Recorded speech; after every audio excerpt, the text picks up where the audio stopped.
Précédemment, je vous ai parlé de la distinction entre cinéma de genre et cinéma à grand divertissement, en vous précisant que si beaucoup de gros budgets sont du genre, l'inverse est très relatif. Mais si on veut chercher un lien entre les deux, on peut y trouver une certaine affiliation à la culture populaire, plus connue dans sa version anglo-saxonne du terme, pop culture.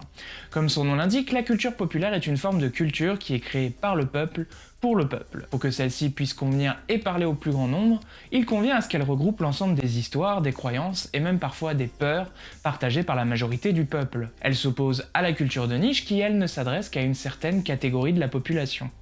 Pourtant, très fréquemment, on va entendre que le cinéma de genre fait partie de la culture de niche, et par conséquent ne peut pas forcément plaire à tout le monde. C'est le cas en France, puisque si on regarde les 10 plus gros succès du cinéma français en France, on y trouve un film de guerre et 9 comédies, dont 2 qui peuvent de loin contenir quelques éléments de films de genre. Peut-on alors admettre que la comédie, en tant que genre majoritairement représenté dans notre cinéma, fait partie de la culture populaire française? Très certainement. Et si on devait chercher une origine à cela, on pourrait éventuellement remonter à ce cher Molière. Le lien entre le cinéma et le théâtre n'est pas à négliger, bien que sous tous ses aspects, le 7e art tend à s'émanciper du théâtre.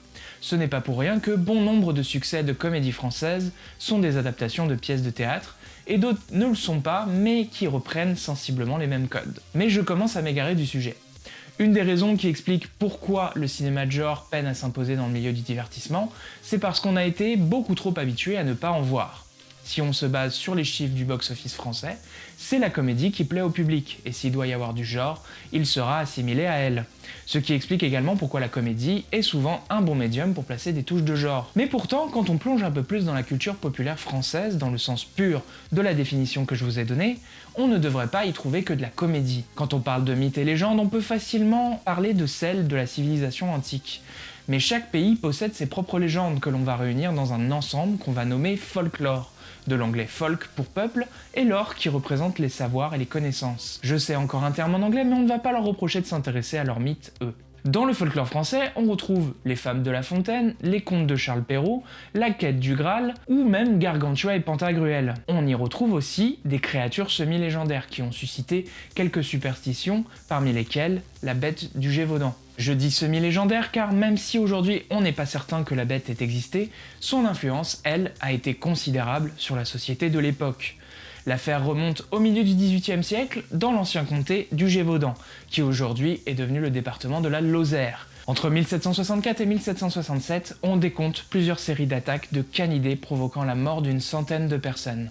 Les témoignages des survivants informent qu'il s'agirait d'une seule et même bête décrite comme de la taille d'un très gros loup, couleur de café brûlé, un peu clair, ayant une barre un peu noire sur le dos, le ventre d'un blanc sale, la tête fort grosse, une espèce de bourre qui forme une houppe sur la tête et à côté des oreilles, la queue couverte de poils comme celle d'un loup ordinaire, mais plus longue, et la portant retroussée au bout. L'affaire prend une telle ampleur que le roi Louis XV lui-même décide d'envoyer des troupes chasser la bête. En 1765, François-Antoine de Beauterne, porte-arquebuse du roi, ramène à Versailles un loup empaillé qu'il affirme être la bête du Gévaudan, vaincu. Après cela, la cour se désintéresse de l'affaire, mais pourtant, quelques meurtres continuent de faire parler d'eux dans le Gévaudan. Ce ne serait qu'en 1767 que la véritable bête serait abattue sous les coups de fusil de Jean Chastel, un paysan de la région. Bien que les meurtres aient cessé après cela, rien ne pouvait réellement confirmer que le loup de Chastel soit la bête du Gévaudan. Et c'est ce mystère qui donnera lieu à toutes les spéculations qui, jusqu'à aujourd'hui, font de cette histoire une légende. Était-ce simplement une meute de loups enragés, ou bien un loup-garou, ou encore un rescapé d'une espèce de loup géant préhistorique? Certains évoquent un animal exotique importé en France par un noble un peu trop excentrique, parmi lesquels une hyène, un lion, un carcajou, voire même un grand singe. D'autres théories avancent la possibilité d'un tueur en série ou d'un dompteur de bêtes sauvages aux intentions malveillantes. En effet, de nombreux témoignages affirment avoir vu la bête accompagnée d'un homme. À partir de là, les théories du complot vont bon train. La bête était-elle un prétexte pour dissimuler les crimes d'un dangereux psychopathe? Ou alors un complot pour affaiblir le roi en le poussant à envoyer ses meilleurs soldats chasser la bête, pendant que lui se retrouve seul dans sa tour d'argent. Une théorie ma foi intéressante, surtout quand on prend en compte le fait que les événements ont eu lieu presque 20 ans avant la Révolution. On fait un bond dans le temps et on arrive au milieu des années 80. Je me souviens des soirées où l'ambiance était chaude et les mecs rentraient. Nicolas Boucrief, François Cognard, Christophe Gans et d'autres réalisateurs français décident de s'allier pour fonder une revue qu'ils nomment Starfix, et dont l'objectif serait de promouvoir le cinéma de genre et le cinéma bis. Dans une volonté de forcer les portes à un cinéma de genre français populaire, ils discutent d'un passage à travers les mythes de l'histoire, parmi lesquels figure La Bête du Gévaudan. Quand 20 ans après, un jeune scénariste nommé Stéphane Cabel présente un scénario à Canal+ de film d'aventure inspiré de la légende de La Bête du Gévaudan, François Cognard, qui dirige la section écriture de la chaîne, s'empresse d'en parler à son ami Christophe Gans. Ce dernier travaille sur une adaptation de l'histoire du capitaine Nemo, dont la production, pour ainsi dire, pédale dans la semoule. En lisant le script du film, dont le titre de travail était L'Opus Dei, en référence à Opus Dei, une organisation religieuse travaillant dans l'ombre du Vatican, Gans abandonne le Nautilus pour se lancer dans l'aventure gévaudanaise. Et c'est ainsi qu'est né Le Pacte des Loups, un film singulier multipliant les genres et les tonalités et pour ainsi dire tellement ambitieux qu'on pourrait se demander comment il a pu être produit par le cinéma français. L'histoire démarre à l'aube de la Révolution française, alors qu'il se prépare à capituler, le marquis Thomas d'Abcher décide de rédiger ses mémoires en tant que témoignage de ce qui s'est passé 30 ans plus tôt en Gévaudan. C'est à travers sa voix que nous est conté le récit de la traque de la Bête, qui a sévi en ces temps obscurs. Nous suivons l'arrivée du chevalier Grégoire de Fronsac, naturaliste envoyé par le roi pour enquêter sur la Bête, et son fidèle compagnon Mani, un natif américain iroquois venant du Canada. Dès leur arrivée, ils sont accueillis par des gardes déguisés en paysannes sur le point d'agresser des innocents roturiers qu'ils accusent d'être des sorciers. Les cavaliers décident d'intervenir et Mani défonce les gardes à coups de latte dans un combat plutôt classe façon cinéma hongkongais. Plus tard, ils sont accueillis dans la demeure du marquis d'Abcher et son fils Thomas. Le marquis y a ouvert une hospice pour venir en aide aux victimes de la Bête. Fronsac, cartésien et adepte de la philosophie libertine, est certain que la Bête est une fantaisie inventée par le peuple. Pourtant, tous les témoignages sont unanimes concernant les traits de cette dite Bête. À peine le temps de s'installer, qu'une nouvelle victime est identifiée et tiens, est-ce que la Bête serait un zombie de Jean Rollin ? Suite à cela, Fronsac se présente au Cluedo local, composé du duc de Morangias, son épouse, leur enfant Marianne et Jean-François, le père Henri Sardis, le duc de Montcalm et son intendant Lafont. Évidemment, les nobles sont davantage inquiets pour les frais qu'ils engagent dans la traque de la Bête que pour les dommages que celle-ci cause à leur peuple. Le roi préfère envoyer un intellectuel à la traque plutôt qu'une armée, mais trêve de discussion avec les boomers parce que... Alerte, intrigue amoureuse inutile en approche. Mais... Quoi ? Mais pourquoi ? Ça commençait si bien pourtant. Oh... Marianne... On y reviendra. Fronsac est bien décidé à mener l'enquête et tandis qu'il trouve plusieurs éléments accablants, dont une fausse dent métallique, prouvant une possible présence humaine dans les crimes de la Bête, ses relations avec la noblesse deviennent de plus en plus tendues. Ceux-ci préfèrent la piste d'une meute de loups et ne manquent pas d'organiser des chasses à court pour en tuer un maximum, chose qui peine profondément notre camarade Mani. Le temps passe, l'enquête n'avance pas, donc le roi décide d'envoyer son lieutenant de chasse, Antoine de Beauterne, ainsi qu'une escouade pour mettre fin au jour de la Bête une bonne fois pour toutes. Le lieutenant trouve un loup, décide que c'est la Bête, peu importe l'avis du protagoniste, le fait empailler par ce dernier et l'envoie s'exposer à la cour du roi. Fronsac est réduit au silence et malheureusement, les meurtres continuent de s'accumuler en Gévaudan dans l'indifférence la plus totale. Ceci était le résumé de la première partie du film. À partir de maintenant, je vais parler un petit peu plus de la deuxième partie et développer certains éléments qui pourraient apporter quelques spoilers. Donc si vous n'avez pas vu le film et que vous souhaitez le voir, avant de continuer la vidéo, je vous invite à le faire et on se retrouve juste après.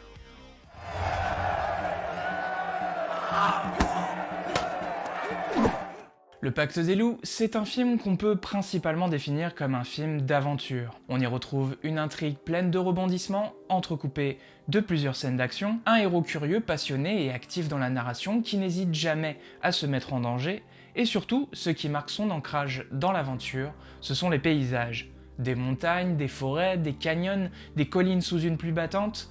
On parle beaucoup de personnages et d'actions pour mentionner le film d'aventure, mais les décors ont une place prédominante dans ce genre. Au-delà de tout ça, le spectateur s'identifie dans l'aventure par un sentiment de dépaysement, et ce sont bien les décors qui assurent ce rôle-là. Évidemment, qui dit action, dit scène de combat, et dans le Pacte des Loups, elles sont au cœur de l'identité du film. Beaucoup de gens, dont moi-même, ont cette image du premier combat sous la pluie quand ils pensent au film. Une scène de combat marquante parce qu'elle est peu conventionnelle, surtout dans un film français. Le chorégraphe derrière cette scène, c'est Philippe Kwok, un cascadeur et acteur hongkongais.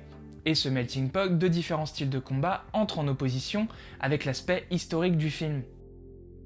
Contrairement à ce que l'on pourrait croire, de loin, Le Pacte des loups n'est pas un film historique, et il ne s'en revendique jamais. Les personnages sont tous presque fictifs malgré quelques potentielles inspirations. La dernière partie du film ne se base, elle, sur aucun événement historique vérifié. Que ce soit dans l'intrigue ou dans les mœurs d'une époque qu'il présente, le film est volontairement anachronique.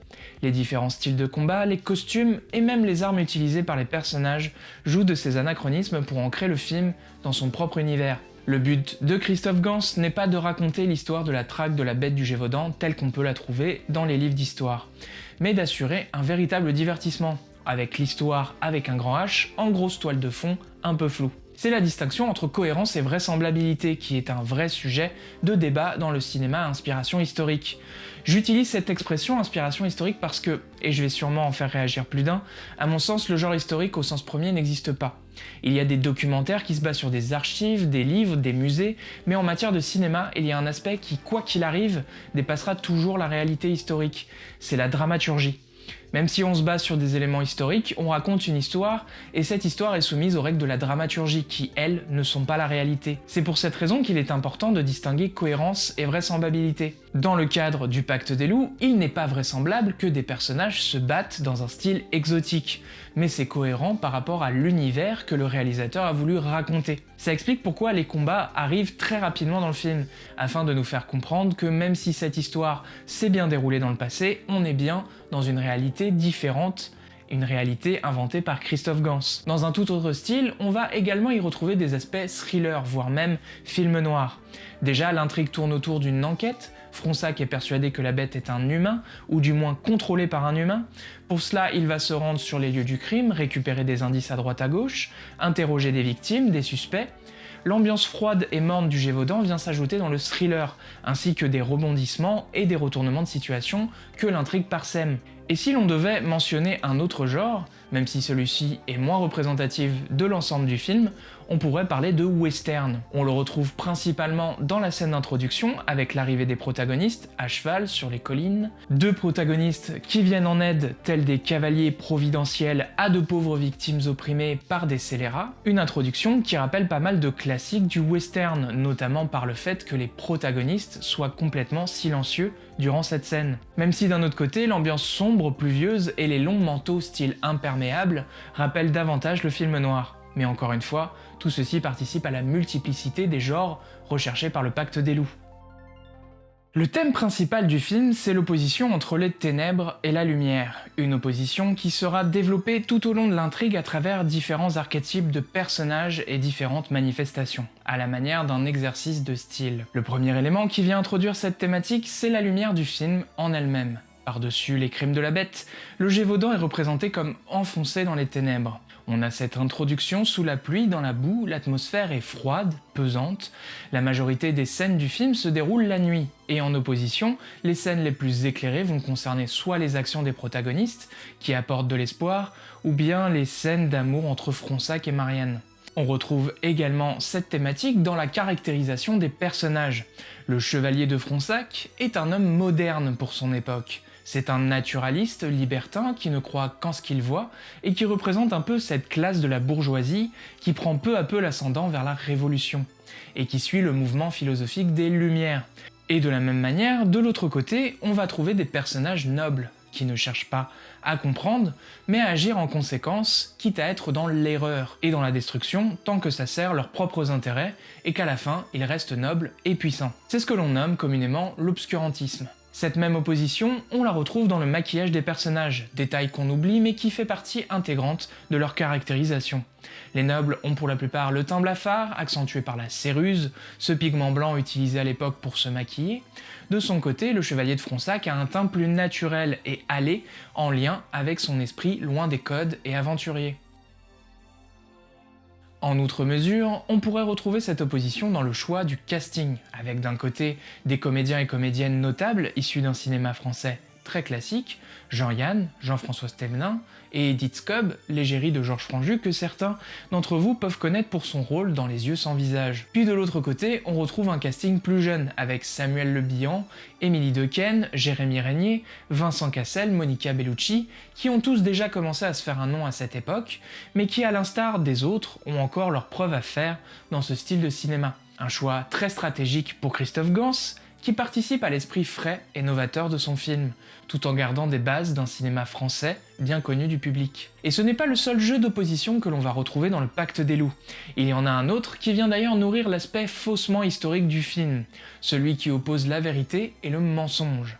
Une opposition qui vient évidemment s'inscrire dans l'aspect enquête du film, puisque l'objectif du protagoniste c'est bien de lever le voile sur un mensonge que l'on va appeler la bête du Gévaudan. Au début du film, il commence par présenter aux membres du Cluedo un poisson rare, orné d'une fourrure. Tout le monde tombe dans le piège puisque, en effet, ce n'était qu'un subterfuge de la part de Fronsac pour démontrer son point de vue sur la bête. Ce qui est intéressant dans cette démonstration de l'opposition entre vérité et mensonge, c'est que le seul personnage à ne pas s'être laissé berner par l'artifice, c'est Jean-François de Morangias, personnage qui lui-même cache beaucoup de choses, une main soi-disant amputée suite à l'attaque d'une bête sauvage lors d'un voyage en Afrique, alors qu'en fait il cache un bras monstrueux sous un corset. Et par-dessus cela, c'est lui qui dirige la bête depuis le début. De même, les crimes de la bête n'ont rien de naturel, mais sont le fruit d'une conspiration de la noblesse locale, nommée donc le Pacte des loups, visant à déstabiliser le royaume contre la philosophie des Lumières, qui commence à prendre de l'ampleur. On revient donc à un de nos sujets de base. De par le tournant qu'il prend dans sa dernière partie, le Pacte des loups n'est définitivement pas un film historique,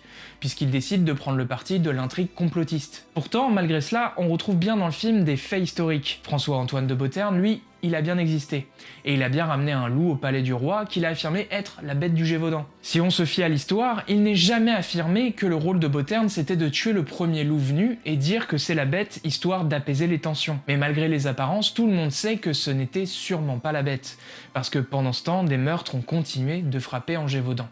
C'est là que le Pacte des loups prend le parti de dire que la chasse de Beauterne était bien un mensonge et un prétexte pour mettre un terme à l'affaire. Et c'était peut-être le cas puisque effectivement on constate un quasi total désintérêt du royaume pour la chose suite à cet événement. Dans le cadre du film, ça accentue l'opposition entre mensonge et réalité.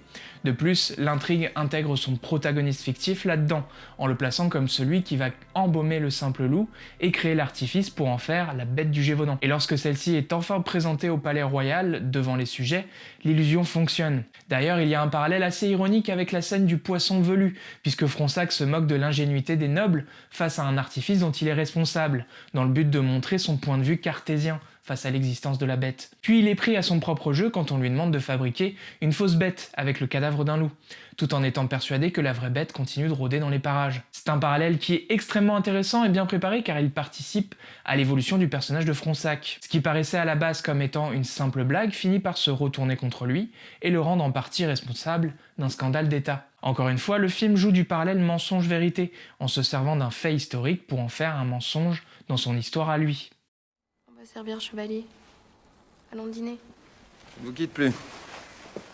Il est temps dorénavant d'aborder le fameux Love Interest qui a fait sensation durant le résumé du film. Alors avant toute chose, je tiens à préciser notamment par rapport à ce que j'ai dit dans la vidéo sur Terminus, que je ne suis pas contre les intrigues romantiques. Ce que je critique, c'est l'absence de cohérence des intrigues romantiques au sein d'une narration. Pour reprendre le cas de Terminus, on est d'accord que l'intrigue amoureuse n'a aucun sens, parce qu'elle arrive comme un cheveu sur la soupe, qu'elle est ultra cliché et surtout qu'elle n'apporte strictement rien à l'histoire du film. Si je prends maintenant celle du Pacte des loups, on peut déjà dire qu'elle a plus de sens, parce qu'elle vient caractériser le personnage de Fronsac. C'est un libertin, donc ce n'est pas étonnant qu'il s'entiche de la première charmante demoiselle qu'il rencontre. Mais au-delà de ça, le personnage de Marianne, incarné par Émilie Dequesne, qui, rappelons-le, à ce moment-là avait déjà joué dans Rosetta des Frères Dardenne, qu'est-ce qui la caractérise ? C'est une jeune femme de noblesse au XVIIIe siècle qui est belle et... Ah si, elle monte à cheval comme un homme et elle se laisse pas faire quand Fronsac la drague ou la charrie. Mais à part être le love interest du protagoniste, elle sert à quoi dans l'intrigue du film ? Et c'est là tout le problème. Si on enlève Marianne de l'intrigue, on obtient également le même scénario. Parce qu'à côté de son rôle qui consiste à caractériser le protagoniste, sa présence ne suscite aucun ressort scénaristique.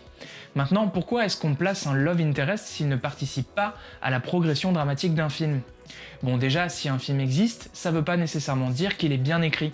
Mais surtout, le concept de love interest, c'est un problème symptomatique de production. Parce que de manière générale, si une intrigue romantique est bien ancrée dans la narration, on va pas nécessairement parler de love interest. Souvent, quand une production réfléchit en matière de divertissement, elle va appeler à 3 grands socles: de l'action, du suspense et du romantisme. Un film qui concentre ces 3 notions ne peut que plaire au public. Mais pour que chacune puisse fonctionner et avoir sa place dans un scénario, il faut qu'elle puisse entrer en cohésion avec ce qu'il se passe dans le film. Chacune devrait apporter son lot de rebondissements, de caractérisation de personnages et de progression dramatique. Prenons un film d'aventure similaire, Pirates des Caraïbes, La Malédiction du Black Pearl. Dans ce film, l'intrigue amoureuse, qui lie les personnages d'Elizabeth Bennet et Will Turner, est essentielle. C'est elle qui lance l'action du film, puisque c'est parce qu'Elizabeth s'est fait enlever par des pirates que Will décide de partir à l'aventure. Donc c'est une intrigue amoureuse qui motive et encadre le parcours du protagoniste. De plus, Elizabeth Bennet, c'est un vrai personnage, au-delà de sa caractérisation de femme avec des velléités pirates, qui ne se laisse pas amadouer par les hommes, c'est un personnage actif dans la narration. Elle ne fait pas que subir son destin de femme en détresse. Elle participe à l'action et elle joue de sa caractérisation pour obtenir ce qu'elle veut. D'ailleurs, l'histoire d'amour a du sens, puisque elle naît du fait que c'est Elizabeth qui à la base a sauvé Will quand ils étaient petits. Donc il y a aussi un côté où Will lui doit bien ça. Mais aussi Elizabeth est attirée par le monde de la piraterie et il se trouve que Will Turner est le fils d'un pirate. Vous pouvez aimer ou ne pas aimer ce personnage et l'intrigue amoureuse des Pirates des Caraïbes, il n'empêche que si on l'enlève, c'est pas le même film. Donc c'est ça tout l'intérêt d'une intrigue romantique, caractériser des personnages et les faire évoluer dans la narration. Pas juste mettre 2 personnages et dire que bon, ils s'aiment, voilà, c'est tout. Le truc, c'est que Marianne aurait pu être un personnage beaucoup plus intéressant si on l'avait fusionné avec le rôle d'un autre personnage féminin du film, Sylvia, la prostituée incarnée par Monica Bellucci. Vers la fin du film, on apprend que celle-ci est une agence secrète envoyée par le Vatican pour mettre un terme aux activités du pacte. Bon, outre le fait que la chose arrive de manière un peu abrupte, bien qu'ils aient essayé de nous préparer ça en la rendant mystique, ça aurait pu être Marianne. En fait, je pense que le choix de la prostituée, c'est pour lui donner cet aspect un peu undercover. Comme elle fréquente la haute, elle peut facilement écouter ce qui se passe, analyser. D'ailleurs, une fois de plus, c'est encore un personnage passif. Finalement, c'est même Fronsac qui termine sa mission à elle. Selon moi, ce personnage de l'agent secret aurait très bien pu être Marianne dans cette histoire. Et venez pas me parler de cohérence avec l'époque du film, on a dit que c'était pas un film historique, donc y a rien qui aurait pu empêcher une jeune noble dans cette histoire de faire partie d'une organisation secrète. Après, voilà, Le Pacte des Loups, c'est quand même un film qui a un point de vue masculin sur la féminité. Les 2 personnages féminins sont chacune des objets de convoitise pour le protagoniste, l'une étant clairement un objet sexuel et l'autre une jeune demoiselle à courtiser. Et parce qu'on a quand même un petit peu de considération, on va arrondir les angles en disant qu'une monte à cheval comme un homme et l'autre se bat avec un éventail tranchant. En fait, au-delà même de chercher à donner des aspects badass aux personnages féminins, et même au-delà de l'over-sexualisation de ces personnages, ce serait quand même plus intéressant de les rendre actifs dans le scénario. De loin, c'est quand même dommage qu'une actrice comme Emily Dequesne passe d'un rôle comme celui de Rosetta, une jeune femme qui se bat seule contre le chômage et la précarité, à un film de genre où on lui donne le rôle de Marianne de Morangias. Et il faut savoir que tout ce que je démonte là n'est pas non plus contradictoire avec l'époque à laquelle est sorti le film, parce que à côté, Pirates des Caraïbes, dont je vous ai parlé, il est sorti 2 ans après le Pacte des Loups. Et tant que je suis dans les personnages, évidemment que je ne peux pas passer à côté de Manny, incarné par ce cher Marc Dacascos. L'acteur est clairement un performeur, il fait ses propres cascades et a participé grandement à toute la caractérisation du personnage, que ce soit dans le jeu et même le maquillage. Manny, c'est un personnage qui participe à l'action du film. D'ailleurs, on peut même dire que la relation qui lie son personnage à celui de Fronsac est plus mise en avant comme intrigue pseudo-romantique que celle concernant Marianne. En effet, quand Manny se fait assassiner vers la fin du film, c'est à partir de là que Fronsac en fait une affaire personnelle et est davantage motivé par la volonté de venger son frère d'armes que pour élucider le mystère. Le truc avec ce personnage, c'est qu'il entretient un certain stéréotype, notamment symptomatique du cinéma américain, qui a un nom en anglais que je ne mentionnerai pas parce qu'il est offensant, mais qu'on pourrait traduire comme personnage racisé magique. C'est un personnage type, principalement caractérisé par sa couleur de peau ou son origine ethnique, dont l'objectif principal est celui d'être un adjuvant du protagoniste blanc. Souvent, on va lui attribuer soit des pouvoirs magiques, soit une forme de sagesse qui permet au personnage blanc de mieux résoudre ses problèmes et assouvir ses besoins. Pour avoir un aperçu, je vous invite à aller voir le sketch de Key & Peele qui aborde la chose avec évidemment beaucoup de dérision, mais qui n'est pas si éloigné de ce qu'on pourrait trouver dans certains films. Manny, c'est l'adjuvant de Fronsac, son unique objectif c'est de suivre et aider Fronsac dans sa quête de vérité. Il y a une seule chose dans le film qui motive le personnage à agir, c'est le fait que la noblesse organise de manière injuste des chasses de loups innocents. C'est le seul moment où le personnage ne réagit pas selon le point de vue du protagoniste. Il a également des sens légèrement surdéveloppés et ne manque pas de sortir de temps en temps quelques tirades pleines de sagesse. Pourrais-tu te reproduire avec une femme de notre race? Toutes les femmes ont même couleur, en chandelle et teinte. Bon, ça reste quand même un peu cliché. Et ça participe également à un certain mythe de la pensée humaine que l'on va nommer le mythe du bon sauvage. Il consiste à idéaliser les indigènes de par leur comportement pacifiste et en harmonie avec la nature. On le voit naître évidemment sous la Renaissance, à l'époque des conquêtes, puis il est remis en question au XVIIIe siècle avec la pensée des Lumières. D'un côté, on va avoir Diderot qui, dans son supplément au voyage de Bougainville, s'oppose radicalement au mythe, disant que comme tous les hommes sont égaux et qu'il n'y a pas de manichéisme, le bon sauvage n'existe pas. De l'autre côté, Jean-Jacques Rousseau, lui, ne s'y oppose pas, mais estime que l'homme est naturellement bon et que c'est en acceptant son lien à la nature qu'il pourra rester bon. Ce n'est donc pas si anodin que dans un film qui aborde frontalement la Révolution française et la philosophie des Lumières, on ait une représentation du mythe du bon sauvage. Et aussi, on oublie trop souvent que la France a également sa part de responsabilité dans la colonisation de l'Amérique. Donc ce n'est pas non plus absurde qu'un natif puisse fouler les terres françaises à cette époque-là. Mais le film tente malgré tout d'aborder cette critique du mythe telle que l'a fait Diderot. Dans une scène où les nobles enchaînent les remarques et questionnements racistes face à Manny, Fronsac réagit en faisant comprendre à ceux-ci que son camarade est égal à eux. Bon, le souci, c'est que la réflexion est apportée par le personnage blanc, et qu'à côté de ça, Manny continue durant tout le film à se comporter comme un bon sauvage. Dans la même scène, on a Fronsac qui essaye de le défendre, et après ça, Manny donne à tous les personnages des animaux totems. Vous. Oskununde. Caribou, c'est une sorte de cerf. Ah oui, un cerf. Bon, le gars n'aide vraiment pas en fait. Après, symboliquement, sa présence dans le film n'est pas du tout inintéressante parce qu'elle rentre en corrélation avec un autre mythe qui est la peur occidentale de la figure du loup. Le loup est une figure incontournable de la pop culture, que ce soit ses multiples apparitions dans les fables de La Fontaine, dans les contes, les dessins animés, vous avez forcément entendu parler de lui, surtout durant votre temps d'enfance. Et peut-être même qu'à travers toutes ces histoires, vous en avez eu peur. Ce qui est logique parce que les principales victimes du loup, ce sont des enfants, et de manière générale, ça ne se finit pas très bien pour eux. Pourtant, en fonction de là où on vit, et pour le coup en France, des loups, sauf si vous allez dans des parcs animaliers, vous avez peu de chances d'en rencontrer. Si ces histoires existent, c'est parce qu'à l'époque où elles étaient écrites, il y avait une croyance populaire disant que le loup est un animal dangereux, qui peut s'attaquer à tout moment à n'importe qui.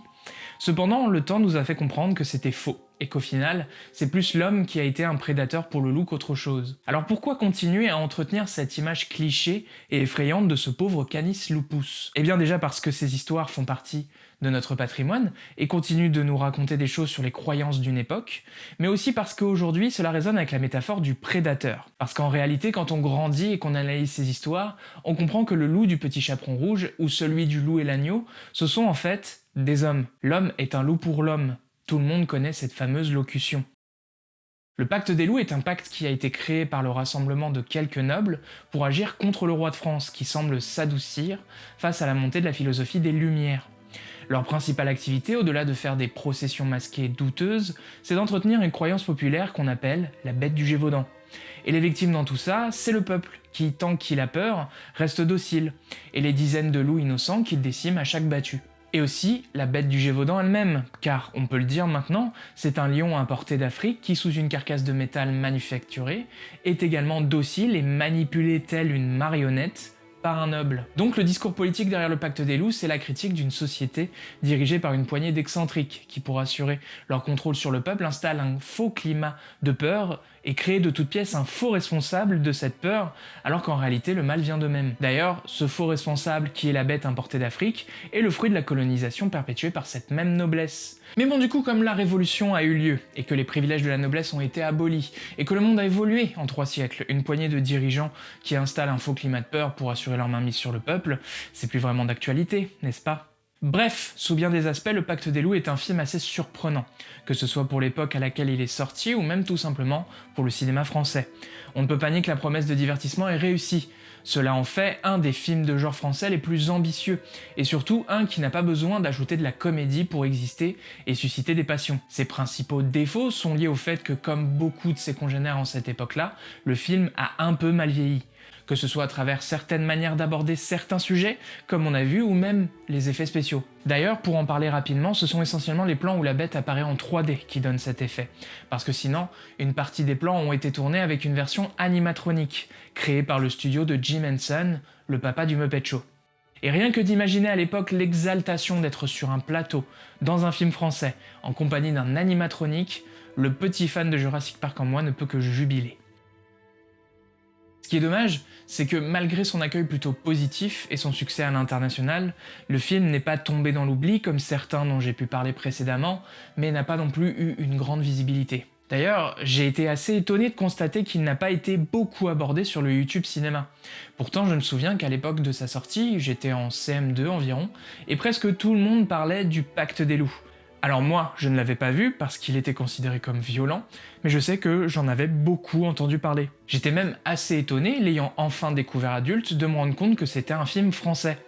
Les seules images que j'avais en tête jusque-là, à savoir l'affiche, m'évoquaient plus un film américain. D'ailleurs, le film a vécu un énorme succès aux États-Unis et continue aujourd'hui à être mentionné par pas mal de cinéphiles. Ce n'est pas si étonnant parce qu'il reprend pas mal de codes de blockbusters hollywoodiens, que ce soit avec les effets spéciaux et les scènes de combat au choix esthétique certes discutables, mais qui font écho avec celles de Matrix, qui est sorti à peu près à la même époque. Malgré tout, Le Pacte des loups est un film éminemment français pour ce qu'il raconte de nos mythes et des fondements de notre société. Si ce n'est pas un chef-d'œuvre, il prouve tout de même qu'en rassemblant suffisamment de passion et de talent, on est capable de proposer ce genre de cinéma. Et ironie du sort, Le Pacte des loups est sorti quelques mois avant un autre film qui mêle aventure, enquête, fantastique et costumes, et qui en plus se présente comme un des films les plus ambitieux du cinéma tout court, puisque c'était le premier à avoir été intégralement tourné en numérique.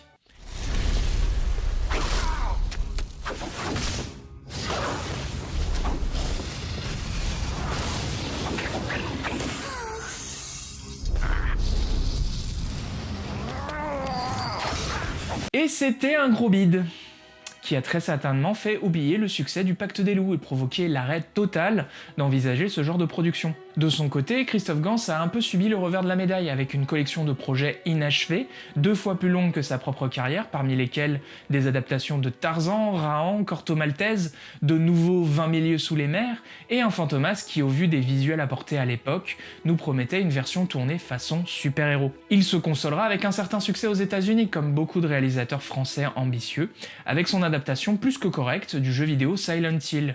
Puis il revient en France avec Sa Belle et la Bête. Une fois encore, le film est très ambitieux, mais peine à dépasser ce qu'on connaît déjà du conte.